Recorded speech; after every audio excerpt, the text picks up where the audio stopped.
Bab 8. Terpaksa menjadi wanita pelakor. Alea sudah siap untuk datang ke kantor dengan kemeja putih dan rok span selutut berwarna hitam. Ia keluar dari rumahnya dan tidak lupa menenteng tas selempang miliknya. Alea membaca pesan yang Fade kirim semalam, di mana pria itu meminta untuk datang ke minimarket 24 jam dekat kantornya untuk membicarakan suatu hal. Alea pun membalas pesan Fade sambil melangkah meninggalkan rumahnya. Di pertengahan jalan, ia dikejutkan oleh pertanyaan dari salah satu tetangganya. Alea, sudah kerja sekarang?" tanya tetangga Alea. Alea tersenyum sopan. "Iya Bu, alhamdulillah," jawab Alea ramah. "Keadaan Firda gimana?" "Masih dirawat?" tanyanya lagi. "Iya, doakannya Bu agar Kak Firda bisa segera sembuh," jawab Alea seraya meminta doa dari tetangga yang usianya lebih tua darinya. "Amin, kamu semangat ya Alea," balas ibu itu kemudian pergi. Alea pun beranjak cepat dari area rumahnya. Ia harus pergi ke halte di mana dirinya akan naik angkutan umum untuk sampai ke kantornya. Sesampainya di halte, tepat sekali bus jurusannya datang. Alea bergegas naik dan duduk di kursi yang masih tersisa. Jam menunjukkan pukul 6:30 pagi. Itu artinya ia masih memiliki waktu 1,5 jam sebelum masuk kantor. Karena macet, Alea memerlukan waktu yang cukup lama untuk sampai. Ia berlari menuju minimarket di mana Fade sudah menunggunya. "Maafkan saya Tuan," ucap Alea dengan nafas terengah-engah. "Tidak apa-apa, silakan duduk." Tutur Fade menarik kursi untuk Alea duduk. Alea nurut. Ia duduk di sebelah Fade yang asik menyesap kopi hangat miliknya.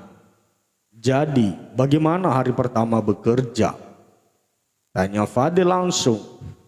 "Baik Tuan, saya juga kemarin bertemu dengan istri Pak Tristan," jawab Alea jujur. Fade menatap Alea dengan serius. Ia sudah lama tidak bertemu dengan Linda, kekasih hatinya yang sampai saat ini masih menjadi pemilik utama di hatinya. "Benarkah? Lalu bagaimana?" tanya Fade lagi. Alea mengerutkan keningnya. Ia sedikit bingung mendengar pertanyaan ambigu dari pria yang telah memberikannya pekerjaan. Nyonya Linda dan Pak Tristan telah terlihat saling mencintai. Mereka begitu mesra, jawab Alea jujur. Alea juga menceritakan tiap adegan yang ia lihat di ruangan Tristan kemarin, tanpa ada yang ia tutup-tutupi. Alea memperhatikan tangan Fade yang menggenggam gelas kopi berbahan karton itu dengan keras, bahkan membuat isi dari kopi itu tumpah dan membasahi tangannya. "Astaga, Tuan," ucap Alea terkejut, kemudian mengambil tisu dari dalam tasnya dan mengelap tangannya Fade yang terkena kopi panas. "Tangan Anda bisa terbakar," ucap Alea dengan masih mengelap tangan Fade. "Tidak apa-apa Alea, maaf, saya terlalu terbawa emosi," ujar Fade menjauhkan tangan Alea dari tangannya. Fade menghela nafas. Ia menatap Alea dengan serius. "Apa ada yang membuatmu tidak nyaman di sana?" tanya Fade. Kepala Alea mengangguk. "Salah satunya adalah melihat cinta di antara Pak Tristan dan Nyonya Linda membuat saya takut akan gagal," jawab Alea. "Lalu apa lagi?" tanya Fade lagi. "Asisten Pak Tristan. Entah mengapa dia selalu menatap saya dengan penuh intimidasi," jawab Alea. "Benar. Entah mengapa sejak kemarin ia merasa bahwa Modi lebih banyak memperhatikannya. Bahkan pria itu lebih banyak memerintah dan bicara kepadanya daripada Tristan." Fade tiba-tiba tertawa, membuat fokus Alea teralihkan kepada pria itu. Alea, jangan mengkhawatirkan hal di poin pertama," ucap Fade setelah menghentikan tawanya. Maksud Anda? Tanya Alea. Urusan Linda, aku akan turut membantu pekerjaanmu, jawab Fade seraya bangkit dari duduknya. Fade berdiri seraya mengantongi sebelah tangannya. Aku akan mendekati Linda kembali dan mengulang masa-masa kami dulu, hingga membuatnya goyah. Jika itu terjadi, sudah pasti rencana ini akan lancar, tambah Fade memperjelas. Alea mendengarkan dengan seksama tiap kalimat yang pria itu katakan padanya. Ia berpikir berkali-kali tentang ucapan Fade yang akan mendekati Linda lagi. Apa Nyonya Linda akan merespon Anda, Tuan? Tanya Alea ragu-ragu. Ia khawatir salah bicara. Fade membalik badan, menatap Alea dengan penuh pertanyaan. Kenapa tidak? Kami dulu adalah pasangan yang serasi. Tapi karena kedatangan Tristan, hubungan kami harus berakhir, jawab Fade yakin. Tapi kemarin saya melihat Nyonya Linda sangat mencintai suaminya, Tuan, sahut Alea lagi. Fade menghela nafas. Ia meminta Alea untuk bangkit dan tentu saja dituruti oleh gadis itu. Lakukan tugasmu dan aku juga akan melakukan tugasku. Ingat, jangan pernah khawatirkan hal yang tidak perlu, ujar Fade dengan serius. Sementara masalah Monde, pria itu memang patut kau waspadai. Tambah Fade kemudian pergi meninggalkan Alea. Alea menatap kepergian Fade dengan menanar. Andai saja orang yang mau menolongnya dalam melunasi biaya rumah sakit, maka Alea tidak sudi melanjutkan pekerjaan keji ini. Alea mengambil tas selempangnya. Ia pun segera beranjak dari minimarket itu untuk sampai ke kantornya yang berada tepat di depan minimarket. Alea berjalan kaki, menyeberang jalan dengan hati-hati hingga akhirnya ia sampai di lobi kantor SGR Industrial. Selamat pagi, sapa penjaga pintu lobi. Pagi Pak, balas Alea ramah. Alea masuk ke dalam kantor. Ia juga langsung ikut bersama orang-orang untuk naik lift ke lantai tujuannya, lantai 16. Lantai 16, kau sekretaris pribadi Pak Tristan yang baru? Dari belakangnya, Alea bisa mendengar sebuah pertanyaan dari orang yang tidak ia kenal. Ia membalik badan, kemudian mengangguk dengan senyuman yang tercipta di wajahnya. Astaga, pasti enak sekali kan bisa bekerja secara dekat dengan Pak Tristan, tanya wanita itu heboh. Alea tersenyum canggung. Ia tidak tahu harus menjawab apa dari pertanyaan wanita yang tidak ia kenal. Oh iya, perkenalkan, saya Adira. Kau bisa panggil Dira. Saya bekerja di bagian digital marketing, ucap wanita itu memperkenalkan diri. Saya Alea. Balas Alea seraya menjabat tangan wanita bernama Dira itu. Lift pun berhenti di lantai 12A. Wanita bernama Dira itu turun. Kita makan siang bersama kapan-kapan ya? Tanya Dira sebelum pintu lift tertutup. Alea membalasnya dengan ibu jari. Yang tentu tidak akan menolak jika ada seseorang yang mengajaknya makan siang bersama. Kebetulan di kantor ini, Alea belum memiliki teman. Alea sampai di lantai tujuannya. Ia segera turun dan pergi ke meja kerjanya. Alea meletakkan tas dan mulai menyalakan komputer yang melihat jadwal Tristan hari ini.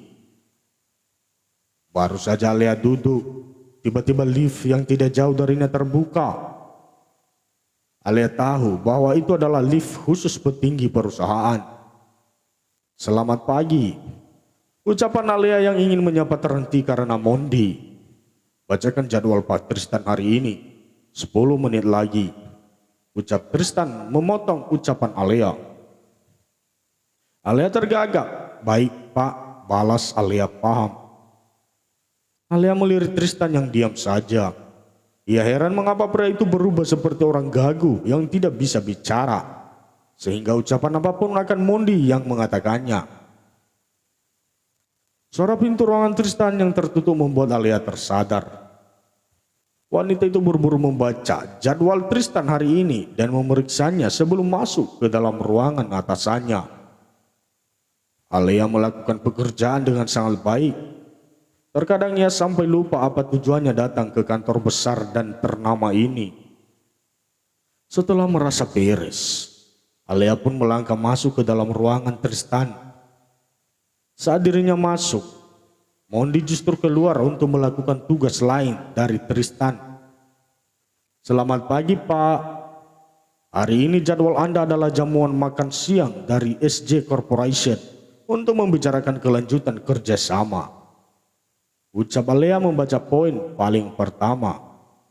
"Batalkan," ujar Tristan singkat. Alea melongo. Hal tersebut membuat Tristan langsung menatapnya tajam. Maafkan saya, Pak. Maksud saya baik, akan saya batalkan," ujar Alea dengan cepat. "Apalagi jadwal saya?" tanya Tristan kembali fokus pada laptopnya. "Meeting dengan semua jajaran divisi digital marketing jam 2 siang untuk membicarakan kelanjutan promosi," jawab Alea kembali menjelaskan. "Tolong atur dengan baik. Saya tidak suka dengan karyawan yang lamban dan tidak fokus," ujar Tristan tanpa menatap Alea. "Baik, Pak. Apa masih ada lagi?" tanya Alea sopan. Tristan menggeleng seraya mengibas tangannya, meminta Alea untuk segera keluar dari ruangannya. "Permisi, Pak." Pamit Alea kemudian keluar dari ruangan atasannya. Setelah di luar ruangan, Alea memegangi dadanya yang berdetak kencang setelah melihat Tristan dan bicara dengannya. Alea tidak menyangka Tristan yang ia kenal dulu sangat berbeda dengan Tristan yang sekarang. Pantas saja Nyonya Linda sangat mencintai Pak Tristan. Dia sangat tampan, gumam Alea. Bab 9. Alea duduk di sebelah kanan kursi Tristan, sementara Mondi di sebelah kiri pria itu.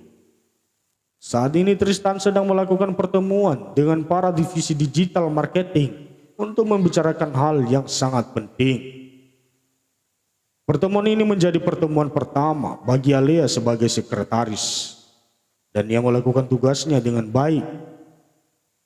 Alea mencatat dan menarik poin-poin yang menurutnya memang harus dicatat dan direkam melalui laptop yang ia bawa. "Saya mau penjualan bahan baku dan bahan bangunan kita naik. Kalian sebagai peran penting dalam memasarkan produk saya mau hasilkan yang maksimal," ucap Tristan kemudian bangkit dari duduknya. Alea ikut bangkit. Ia sedikit tergesa-gesa karena harus merapikan segala peralatannya seperti alat tulis, buku dan juga laptop. Alea segera mengejar Tristan dan Mondi yang sudah jalan duluan untuk kembali ke ruangan pria itu. Tristan bersama Mondi dan juga Alea masuk ke dalam lift yang sama untuk sampai ke lantai 16 di mana ruangan Tristan berada. "Pak, nanti malam Anda ada pertemuan penting. Alea sudah memberitahu, bukan?" tanya Mondi memastikan. "Apa? Pertemuan?" tanya Tristan mengerutkan keningnya. "Iya, Pak. Saya sudah berikan jadwalnya kepada Alea waktu itu," jawab Mondi membuat Tristan langsung melirik Alea. Sementara gadis itu tampak memejamkan matanya merapat. Bagaimana mungkin ia bisa tidak membaca jadwal atasannya dengan lengkap sampai melewatkan satu pertemuan. Mondi pun melakukan hal yang sama. Pria itu menatap Alea dengan tajam setelah sadar bahwa Alea tidak menjalankan tugasnya dengan baik. "Kau," ucapan Tristan terhenti karena lift terbuka, menandakan bahwa mereka sudah sampai di lantai tujuan. "Ke ruangan saya sekarang," ucap Tristan tegas tanpa menatap Alea sama sekali. Alea menarik nafas lalu membuangnya perlahan. Rasa-rasanya saat ini Alea ingin menangis saja karena telah melakukan kesalahan yang sangat fatal. Alea meletakkan barang-barang yang ia bawa, termasuk laptop di meja kerjanya. Tanpa berniat ia rapikan, Alea langsung bergegas menuju ruangan atasannya. "Permisi, Pak," ucap Alea dengan sopan. Tristan dan Mondi sama-sama menatap Alea yang terlihat ketakutan. Sudah pasti rasa itu ada dalam diri Alea karena telah membuat kesalahan. "Kau tahu apa yang telah kau perbuat?" tanya Tristan langsung. Suaranya begitu dingin dan tegas, ditambah ekspresi wajahnya yang benar-benar datar membuat nyali Alea menciut. Alea menarik nafas dan membuangnya perlahan. Ia menganggukkan kepalanya seraya terus menunduk. "Saya tahu, Pak," jawab Alea tanpa berani menatap Tristan. "Bagaimana bisa kau membuat kesalahan seperti ini, ha? Saya tidak butuh sekretaris yang tidak kompeten sepertimu," ujar Tristan dengan penuh amarah. Bahwa Alea terlihat bergetar. Tidak ada yang berani berbicara. Bahkan Mondi pun menjadi penyimak saja, tanpa berniat untuk memotong ucapan atasannya itu. "Saya minta maaf, Pak," lirih Alea dengan kepala yang masih tertunduk. "Bro!" Alea terkejut ketika mendengar gebrakan keras dari meja kerja Tristan yang terbuat dari kaca. Untung saja meja itu tidak pecah setelah dipukul oleh Tristan. "Tatap lawan bicara kamu, Azalea Kuniera," pinta Tristan dengan menyebut nama lengkap Alea. Alea memejamkan matanya. Ia segera mengangkat wajahnya dan menatap Tristan dengan berkaca-kaca. Alea tentu saja mental tempe, sebab ia tidak pernah sekalipun dimarahi, apalagi dibentak habis-habisan oleh kakaknya selama ini. Hari ini, ia pertama kali merasakan amarah orang lain. Maaf, Pak." Cicit Alea berusaha untuk tidak mengeluarkan air matanya. "Pak, saya akan menemani Anda ke pesta itu jika Nyonya Linda memang tidak bisa," ucap Mondi di tengah-tengah aksi amarah atasannya. Tristan memijit pelepisnya dengan pelan. Inilah alasan mengapa ia bisa sangat marah kepada sekretarisnya yang baru. Sebab ia mengizinkan Linda pergi bersama teman-temannya karena mengira tidak ada pertemuan yang mengharuskan membawa pasangan. Tetapi ternyata ada. Kini Tristan tidak mungkin meminta Linda untuk pulang. Wanita itu pasti menolak dan akhirnya marah kepadanya. Ia tidak mau itu terjadi. Tristan mengangkat wajahnya. Ia menatap Mondi singkat, lalu menggelengkan kepalanya. "Tidak. Kau sudah kuberi tugas yang lain," tolak Tristan. Tristan beralih menatap Alea yang kembali menundukkan kepalanya. Ia bangkit dari duduknya dan berdiri dengan menghadap ke arah jendela di ruangannya. "Kau ikut saya ke pesta pertemuan itu," ucap Tristan tanpa menyebut nama. Alea hanya diam. Ia tidak terlalu menyimak ucapan Tristan dan Mondi tadi, sehingga kini ia belum tahu siapa yang diajak ke pesta pertemuan itu. "Kau bisa mendengarkan saya kan, Azalea?" bentak Tristan ketika tidak mendapatkan balasan dari sekretarisnya. Alea tersadar. Ia baru tahu jika Tristan bicara kepadanya. Baik, Pak," jawab Alea mengangguk paham. Tristan menghela nafas. Ia kembali memijat pelipisnya pelan. "Keluar dari ruangan saya," usir Tristan kepada Mondi dan Alea. "Saya, Pak," tanya Alea kepada Mondi tanpa suara. Mondi tidak bicara, tetapi tangannya mempersilahkan Alea untuk segera keluar dari ruangan Tristan. Alea mengangguk patuh. Ia pun segera keluar bersama Mondi, meninggalkan Tristan seorang diri. Saat sampai di luar ruangan, Mondi langsung menatap Alea dengan tajam. "Berapa kali harus kukatakan untuk jangan membuat masalah?